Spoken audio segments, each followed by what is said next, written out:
नमस्कार दोस्तों, मैं अजय सिंह स्वागत करता हूं आपका आपके अपने चैनल इग्नू वाला में। जैसे कि आप लोग जानते हैं हमारी सीरीज़ के बारे में, जिसमें हम पीवाईक्यूज़ में अपने एनालिसिस से क्वेश्चन ऐड करके उसको सॉल्व करवाते हैं, जिससे कि आपको एग्ज़ाम में अच्छा आंसर लिख के अच्छे मार्क्स लेने में हेल्प मिले। उसी सीरीज़ की अगली वीडियो में आज हम स्टार्ट कर रहे हैं आपका पब्लिक एडमिनिस्ट्रेशन। उसमें हम आपको कराने वाले हैं बीपीएससी का पार्ट 1, जिसका नाम है लोक प्रशासन के विभिन्न परिप्रेक्ष्य। इसमें क्वेश्चन नंबर 1 देख लेते हैं हम।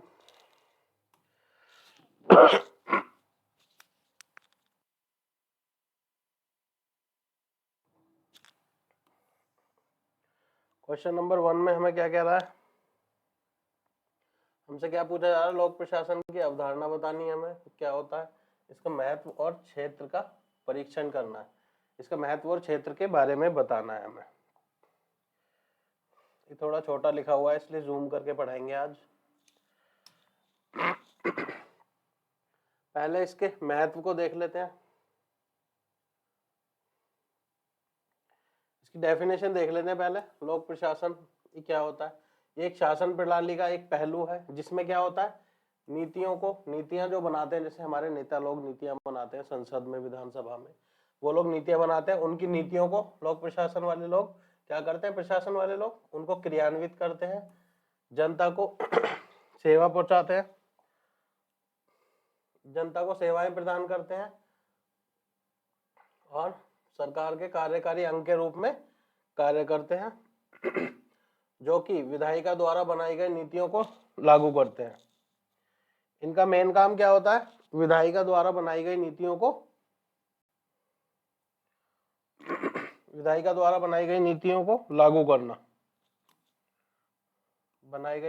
लागू करना और न्यायपालिका द्वारा जो कानूनों की व्याख्या की जाती है, कानूनों की व्याख्या जैसे बना दिए जाते हैं, संसद में विधानसभाओं में कानून बना दिए जाते हैं, उनकी व्याख्या कौन करता है, न्यायपालिका करती है। जो व्याख्या की जाती है उन कानूनों का पालन करना किसकी जिम्मेदारी होती है, लोक प्रशासन की। अब इसका हम महत्व समझ लेते हैं। महत्व क्या होता है भाई, लोक प्रशासन कई कारणों से महत्वपूर्ण होता है। कौन कौन से कारण है, पहला है हमारा प्रभावी शासन। यदि हमारा लोक प्रशासन अच्छा होगा तो शासन क्या होगा, प्रभावी होगा, अच्छे से चलेगा, चीजें अच्छे से इम्प्लीमेंट हो पाएंगी। जो भी योजनाएं वगैरह बनाई जाती हैं सरकार के स्तर पर, संसद में, विधानसभाओं में, इनमें जो भी योजनाएं बनाई जाती हैं, जो भी कानून बनाए जाते हैं, उनका क्रियान्वयन अच्छे से होगा, वो अच्छे से इम्प्लीमेंट हो पाएंगी, लागू हो पाएंगी, प्रभावी ढंग से क्रियान्वित करके और जनता को आवश्यक सेवाएं प्रदान करके अच्छा शासन सुनिश्चित होता है इससे। दूसरा क्या है हमारा, जवाबदेही। जवाबदेही अब किसकी होती है, यहाँ पर जवाबदेही तो सरकार की होती है हर चीज में, बट सरकार में जो लोग बैठे हुए हैं टॉप पे, जैसे प्रधानमंत्री है, हर चीज की जवाबदेही भी, अब देश में कुछ भी होता है अच्छा बुरा तो जवाबदेही प्रधानमंत्री की होती है, बट हर चीज पे थोड़े ही ना प्रधानमंत्री आके जवाब देते रहेंगे हर एक इंसान को। तो उसके लिए क्या होता है, प्रशासन में बैठे हुए लोग जो पदाधिकारी होते हैं वो हमारे शासन की तरफ से जवाबदेही का जिम्मा उठाते हैं। जो भी कुछ अच्छा बुरा होता है उसकी जवाबदेही किसकी होती है, प्रशासन में बैठे लोगों की। वो सरकार की तरफ से आकर आपसे बातचीत करते हैं। पॉइंट नंबर 3 क्या है हमारा, न्याय। सभी नागरिकों के साथ समान व्यवहार सुनिश्चित करना। इसमें क्या होता है, जब प्रशासन ढंग से चलता रहेगा, सभी नागरिकों के साथ समान व्यवहार होगा, और यदि किसी के साथ नहीं भी होता तो उसको न्याय दिलाना किसका काम होता है, प्रशासन का काम होता है। अब इसका दूसरा पॉइंट जो हमसे क्वेश्चन में पूछा है, क्षेत्र। क्षेत्र के बारे में देख लेते हैं, कौन कौन से क्षेत्र में होती हैं ये। पहला है लोक प्रशासन पहला है सार्वजनिक सेवा। सार्वजनिक सेवा में क्या क्या आता है सार्वजनिक सेवा में शिक्षा है, स्वास्थ्य है, सुरक्षा है, और सड़क वगैरह आदि बनने हैं, और भी बिजनेस से रिलेटेड चीजें बननी है, जैसे छोटे मोटे उद्यम कहीं पे स्थापित होने हैं, उसके लिए जो परमिशंस देनी है, वो सब कौन देता है, प्रशासन ही देता है। तो वो चीजें आ जाती हैं इसमें। आर्थिक विकास आ जाता है। आर्थिक विकास में क्या क्या आ जाता है, बुनियादी ढांचे का विकास। बुनियादी ढांचे में सड़क आ जाती है, स्कूल आ जाते हैं, हॉस्पिटल्स आ जाते हैं, ये सब चीजें उसमें आ जाती हैं बुनियादी ढांचे में। कृषि हो गया, उद्योग धंधे हो गए, इन सब चीजों को बढ़ावा देना, और ये सब चीजें स्मूथली काम करती रहे, इनमें ज्यादा कोई रुकावट ना आए, ये सब किसकी जिम्मेदारी होती है, प्रशासन की। पॉइंट नंबर 3 क्या है हमारा?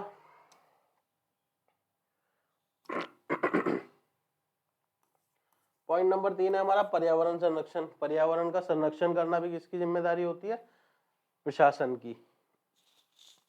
कोई भी नया उद्योग लग रहा है उससे ज्यादा प्रदूषण ना हो, या फिर कोई ऐसा उद्योग ना लगे जो वहां के पर्यावरण को दूषित कर दे। इस सब चीजों का जिम्मेदारी किसकी होती है? प्रशासन की। इन सब चीजों का ध्यान रखा जाता है और इनके लिए रूल्स रेगुलेशंस जो ऊपर से बन के आते हैं, सरकार के द्वारा बनाकर भेजे जाते हैं, उन्हें इम्प्लीमेंट करना होता है। सब शासन की जिम्मेदारी होती है, प्रशासन की। 5वां क्षेत्र आता है विदेश नीति का। विदेश नीति कैसी रहेगी हमारी, दूसरे देशों से संबंध कैसे रहेंगे, उसको इम्प्लीमेंट करना, वो सब भी किसकी जिम्मेदारी होती है? प्रशासन में बैठे लोगों की। तो ये इसके महत्व होते हैं और ये इसके क्षेत्र होते हैं।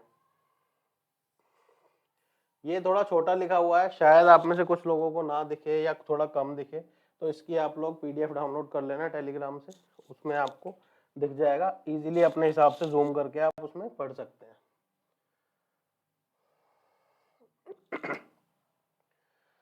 क्वेश्चन नंबर 2 क्या कह रहा है? एल्टन मेयो, ये कोई व्यक्ति हैं, इनके द्वारा संचालित एक हॉथॉर्न अध्ययन किए गए थे। इनके द्वारा अध्ययन किए गए थे, उनका नाम क्या था? हॉथॉर्न अध्ययन। उनके बारे में हमें बताना है, उनकी प्रमुख उपलब्धियां क्या थी। ये जो अध्ययन किया गया उसमें क्या क्या उपलब्धियां हुई, उन्होंने क्या क्या पता किया, ये चीजों के बारे में हमें बताना है। तो पहला क्या पता चला था उन्हें? सामाजिक कारकों का महत्व। अब सामाजिक कारक कौन कौन से होते हैं भाई? जब हम प्रशासन की बात करते हैं तो सामाजिक कारक कौन से होते हैं? उसमें तो कोई समाज का रोल नहीं होता प्रशासन में। जो प्रशासन में पदाधिकारी हैं उनका रोल होता है, बट उनका जो अपना समाज होता है प्रशासनिक अधिकारियों का, आपस में एक दूसरे के साथ तालमेल कैसा है, एक दूसरे के साथ बातचीत कैसी है, संपर्क कैसा है उनका। यदि किसी दूसरे क्षेत्र में, जैसे मान लीजिए कोई एक पदाधिकारी एक क्षेत्र में और दूसरे क्षेत्र में कुछ काम है उसको, या दूसरे क्षेत्र से रिलेटेड कुछ काम है जो उसके क्षेत्र से रिलेटेड भी है, तो उनके बीच में संवाद कैसा है, एक दूसरे को कितना मदद करते हैं, तो वो चीजें इसमें आ जाती हैं। हॉथॉर्न अध्ययनों ने दर्शाया कि कार्य प्रदर्शन केवल वेतन और काम करने की स्थिति जैसे आर्थिक कारणों से भी प्रभावित नहीं होता। किस किस से प्रभावित नहीं होता? केवल वेतन वगैरह से प्रभावित नहीं होता, इसमें सामाजिक कारक भी बहुत बड़ा रोल निभाते हैं। सहकर्मियों के साथ संबंध, जैसे कि सामाजिक स्वीकृति, समूह और समूह भावना भी महत्वपूर्ण भूमिका निभाती है। देखिए वही चीजें हैं यहाँ पर, सहकारियों के साथ संबंध कैसे हैं आपके, और किस तरह की एक सामूहिक भावना आपके अंदर है, वो चीजें यहाँ पर बहुत बड़ा रोल निभाती है।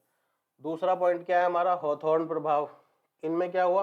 हॉथॉर्न प्रभाव नामक एक घटना को उजागर किया है इसने, जिसमें परिवर्तन के शुरुआती चरणों में कार्य प्रदर्शन में अस्थायी वृद्धि देखी गई। इसमें क्या कहा गया? कुछ परिवर्तन किए गए, उसमें क्या देखा गया? शुरुआती चरणों में ही, परिवर्तन करने के कुछ समय में ही कार्य प्रदर्शन में अस्थायी वृद्धि देखी गई, बहुत तेजी से वृद्धि देखी गई। भले ही वे परिवर्तन सकारात्मक या नकारात्मक हो। वो परिवर्तन कुछ सकारात्मक भी थे, कुछ नकारात्मक भी थे। यह दर्शाता है कि कर्मचारी नएपन और ध्यान के प्रति प्रतिक्रिया करते हैं। इससे हमें क्या पता चला? हॉथॉर्न प्रभाव क्या था?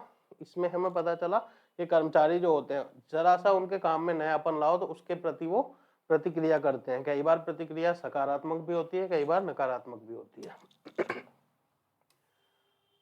क्वेश्चन नंबर 3 देख लेते हैं।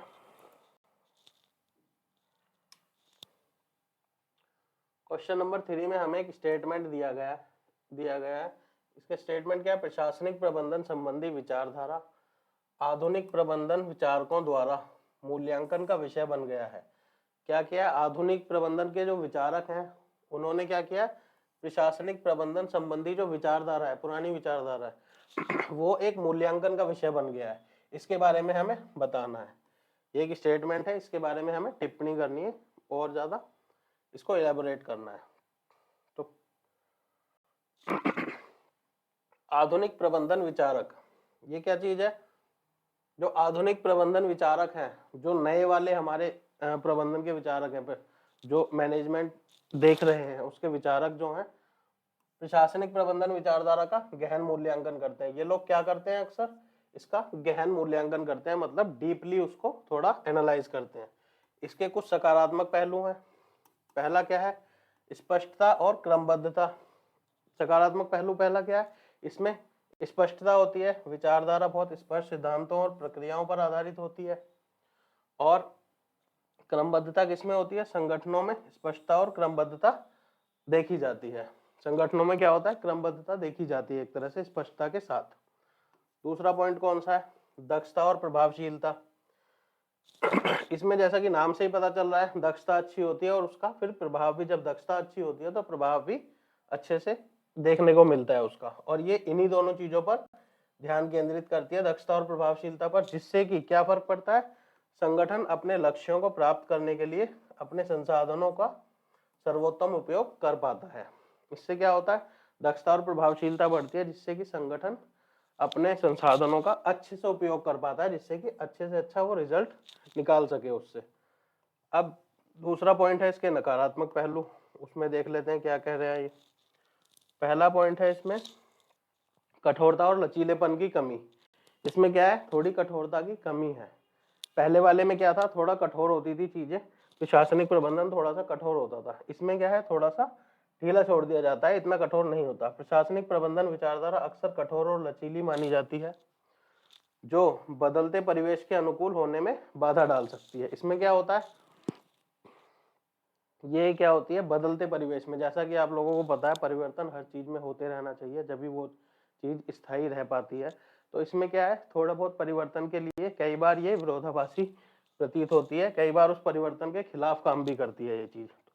तो ये इसमें बताया गया है। पॉइंट नंबर 2 हमारा क्या कह रहा है? अधिकार का केंद्रीकरण। इसमें क्या किया जा रहा है?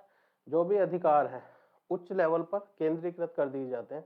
एक व्यक्ति जो कि टॉप पे बैठा है प्रशासन के, वो सारे डिसीजन लेगा। तो उसमें कई बार क्या होता है? कोई काम बहुत नीचे लेवल पर होना है, पर अधिकार उसका कहाँ है? डिसीजन कहाँ से आना है? बहुत ऊपर के लेवल से आना है। तो वो चीज वहां पर वो इन्फॉर्मेशन जाएगी, वहां से फिर वो डिसीजन लिया जाएगा, फिर वो इन्फॉर्मेशन नीचे आएगी। कई बार इसमें क्या होता है? बहुत ज्यादा समय लग जाता है, क्योंकि ऊपर वाले व्यक्ति को, टॉप पर जो व्यक्ति बैठा है, उसको एक ही काम तो है नहीं, निचले स्तर का ही तो काम सिर्फ देखना नहीं है, उसको बहुत सारे काम देखने होते हैं। तो कई बार इस चीज में बहुत सारा टाइम लग जाता है। इसको हम लोग रेड टेपिज्म भी कहते हैं, इंग्लिश में बोले तो रेड टेपिज्म भी कहते हैं। ये वर्ड आप लोग लिखना चाहें तो लिख सकते हैं, किसी बुक में शायद आपको नहीं मिलेगा ये, पर अगर लिखेंगे तो इसका बहुत ज्यादा प्रभाव पड़ेगा। और अगर लिखते हैं तो इसको अंडरलाइन करना मत भूलिएगा, एग्जामिनर की नजर में आना चाहिए। अब इसमें क्या करना है? हमें 250 शब्दों में हमें टिप्पणी लिखनी है, 10-10 नंबर का क्वेश्चन है। क्या कह रहा है? हमें लोक नीति के दृष्टिकोण का स्वरूप बताना है। हमें लोक नीति का जो दृष्टिकोण है, लोक नीति क्यों बनाई जाती है, कैसे बनाई जाती है, उसका जो भी दृष्टिकोण है, क्यों क्यों बनाई जाती है वो चीजें, उसका हमें स्वरूप बताना है। तो इसको देख लेते हैं, हम थोड़ा सा इलेबोरेट कर लेते हैं। लोक नीति दृष्टिकोण विभिन्न दृष्टिकोणों का समूह है। ये इसमें क्या है? विभिन्न दृष्टिकोण होते हैं, बहुत सारे दृष्टिकोण होते हैं, जो नीति निर्माण और विश्लेषण की प्रक्रिया को समझने और उसका मूल्यांकन करने के लिए उपयोग किए जाते हैं। इससे क्या फायदा होता है? इससे नीति निर्माण में हमें मदद मिलती है, उसको समझा जाता है कि नीति निर्माण हमें कैसे करना चाहिए या किस तरह से करना चाहिए, किन किन चीजों के लिए करना चाहिए, उसके हितधारक क्या है, और उसका हम मूल्यांकन भी अच्छे से कर पाते हैं। अब इसमें प्रमुख चीजें देख लेते हैं हम। पहला है ऐतिहासिक दृष्टिकोण। कोई कंडीशन है या कोई नीति बनानी है हमें, जिससे रिलेटेड नीति कोई पहले भविष्य पास्ट में बन चुकी है, भूतकाल में बन चुकी है, तो उससे हम इसमें सीख सकते हैं ऐतिहासिक दृष्टिकोण में।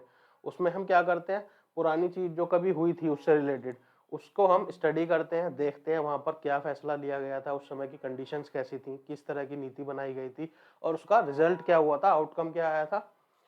उससे हम शिक्षा लेके अपनी नई नीति को बना सकते हैं। इसमें यही बताया गया है, ये दृष्टिकोण विकास और परिवर्तन को समझने के लिए क्या करता है? अतीत की घटनाओं को और रुझानों का अध्ययन करता है। इससे क्या फायदा होता है? निर्णय को प्रभावित करने वाले ऐतिहासिक कारकों की पहचान होती है। दूसरा पॉइंट क्या है हमारा? राजनीतिक दृष्टिकोण। राजनीतिक दृष्टिकोण में हमारी राजनीति से रिलेटेड चीजें आ जाती हैं कि भाई अगर कोई स्कीम बनाते हैं किसी एरिया के लिए या किसी क्षेत्र, किसी बड़े क्षेत्र के लिए कोई नीति बनाते हैं, तो वो कहीं बैकफायर तो नहीं कर जाएगी। राजनीतिक लेवल पर सब कुछ ठीक रहेगा, नहीं रहेगा। राजनीतिक शक्तियों और प्रक्रियाओं की भूमिका पर ध्यान केंद्रित रहता है इसमें। और ये क्या करती है? विभिन्न राजनीतिक हितधारकों, किस किस का हित है इसमें, अगर कोई ऐसा काम किया जाता है, कोई नीति बनाई जाती है या प्रबंधन किया जाता है, तो उसमें किस किस का हित है, सारे हितधारकों को हमें मद्देनजर रखते हुए उसको अकॉर्डिंग हमें नीति बनानी होती है, काम करना होता है। तीसरा पॉइंट हमें कह रहा है आर्थिक दृष्टिकोण। अब आर्थिक दृष्टिकोण में जैसे कि नाम से पता चल रहा है, आर्थिक प्रभावों का इसमें विश्लेषण होता है।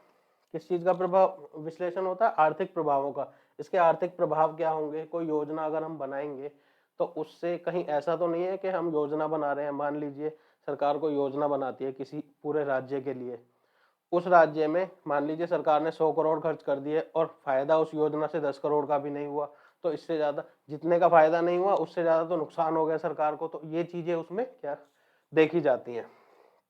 यह नीतिगत विकल्पों की लागत और लाभ का मूल्यांकन करता है कि जितने की योजनाएं कहीं उतना फायदा होगा हमें या फिर नहीं होगा, कहीं ये पता चले पब्लिक का पैसा बर्बाद हो जाए उसमें।